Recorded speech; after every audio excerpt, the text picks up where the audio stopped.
আরামবাগ লোকসভা কেন্দ্রে ভোট পরবর্তী হিংসায় আক্রান্ত বিজেপি কার্যকর্তা ও কর্মীদের বাড়িতে আরামবাগ সাংগঠনিক জেলার প্রতিনিধি দল। বিজেপি আরামবাগ সাংগঠনিক জেলার সভাপতি বিমান ঘোষের নির্দেশে মঙ্গলবার হরিপাল বিধানসভার নালিকুলে ভোট পরবর্তী হিংসায় বিজেপি দলীয় কার্যালয় পুড়িয়ে দেওয়ার অভিযোগ উঠেছিল তৃণমূলের বিরুদ্ধে। যদিও ঘটনার কথা অস্বীকার করে তৃণমূল কংগ্রেস। দলীয় কার্যালয় সহ গোঘাট বিধানসভার শাওড়া, বালি, ছোট ডোঙল সহ একাধিক জায়গা পরিদর্শন করল বিজেপির এক প্রতিনিধি দল। তারা গিয়ে কথা বলেন আক্রান্ত করবীয় তাদের পরিবারের সাথে।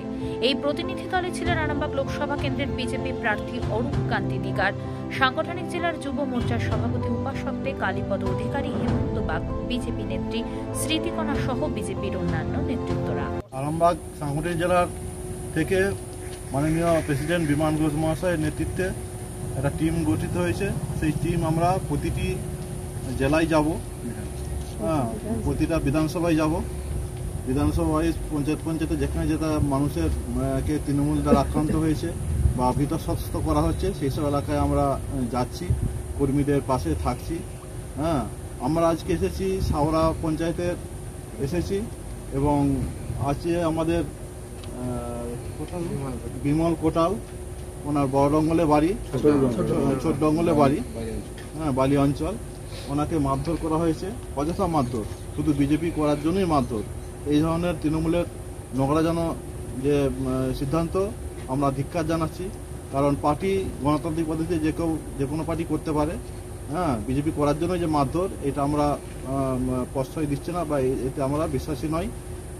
এর জন্য কর্মীদের মনোবল চাঙ্গা করার জন্য এবং পাশে থাকার জন্য আমরা আসছি, আশ্বাস দিচ্ছি এবং থাকবো, এবং কর্মীরা যাতে আরও নর্মাল জীবনে থাকতে পারে বা কাজকর্ম করতে পারে, এর জন্য আমরা ওনাদের কাছে আসছি। আমাদের যে 2024 সালে যে লোকসভা ভোট হয়েছিল, সে ভোটের পরবর্তী পর্যায়ে যে রেজাল্ট বেরিয়েছে, রেজাল্ট বেরোর পর যে আমাদের তৃণমূল যে আমাদের বিজেপি বিভিন্ন অফিসে ভাঙচুর করেছে, তারই মধ্যে একটা আমাদের এখানে নালিকুলে আমাদের মণ্ডল 3-এর যে মণ্ডল অফিস ছিল, এইটার উপরে সেই রাত্রি অত্যাচার শুরু হয়, আগুন জ্বালায়, জ্বালিয়ে পুরোটা এটা দেখছেন ভস্মীভূত করে দিয়েছে। এই অবস্থায় কর্মীরা খুবই ক্ষোভে ফেটে পড়েছেন। আমরা জেলা নেতৃত্ব, আমি নিজে প্রার্থী আছি অরূপ কান্তি দিগার, এসেছি, সরজমিন দেখলাম এবং এনাদের পাশে আসি এবং থাকবো, এবং যাতে এই অফিস এখানকার কমিটিকে সহযোগিতায় নিয়ে কীভাবে হবে সে আলোচনা করে আমরা একটা পার্টি অফিস বানাবো। এখানে যাতে আবার আমরা যেমন কাজকর্ম শুরু হচ্ছিল, যেমন করছিল, এখানকার পার্টি দলীয় কাজ যেমন হচ্ছিল করতে পারে, সেই ব্যবস্থা করার জন্য আমরা এসেছি, এনাদের পাশে আছি এবং এই অফিস করা হবে এটা এনাদের কাছে আশ্বস্ত করলাম। এবং আমরা কিভাবে করা যাবে সেটাও আমরা এগিয়ে যাব, যাতে আবার পার্টি অফিস পুনরায় চালু হয়। এই জন্য আমরা সরজমিন দেখে গেলাম এবং কর্মীদের পাশে আছি এবং থাকবো, পার্টি অফিসও হবে। ভারত মাতা কি জয়। আমাদের যে শিপদকলের দোকান আছে, চা দোকান, ওখানে আমি বসছিলাম 260 নম্বর বুথ। এসে তৃণমূলের নাদা কোটাল, ভালো নাম হচ্ছে প্রবীর কোটাল, সে এসে অযথায় হুমকি দেখিয়ে মারধর আরম্ভ করে। প্রথমে মারে, তারপর বাঁশ আনতে যায়, তারপর আমি একটু সাইড হয়। এইসব বক্তব্য তৃণমূলের দুষ্কৃতীরা। হ্যাঁ, আমরা ছিলাম। সবাই কি আক্রান্ত হয়েছে? না, আমাকে মারধর করেছে, আর একজনকেও বলছিল যে এখান থেকে উঠে চলে যা। তারপর একটু যা টিপ দেওয়া হয়েছে, তারপর সে আস্তে আস্তে কেটে পড়ে। কমিটির পক্ষ থেকে একটি বিশেষ টিম, আমাদের যিনি জেলা সভাপতির নির্দেশে আমাদের যিনি প্রার্থী ছিলেন অরূপ কান্তি দিগার, তার সঙ্গে সঙ্গে জেলা কমিটির বিশিষ্ট সদস্য যারা, তাদের নিয়ে একটা দল আমরা আজকে এসেছিলাম নালিকুলের এই অঞ্চলে।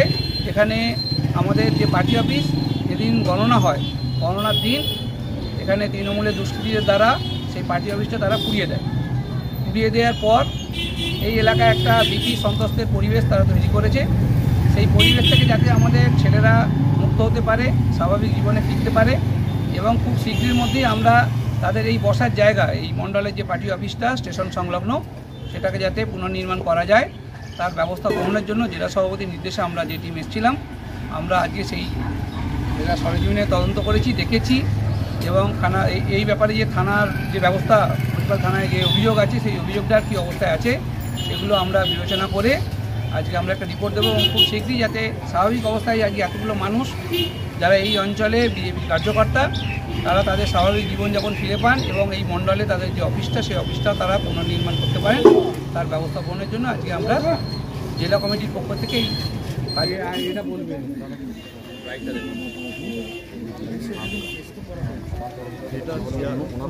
যেটা দেওয়ার হবে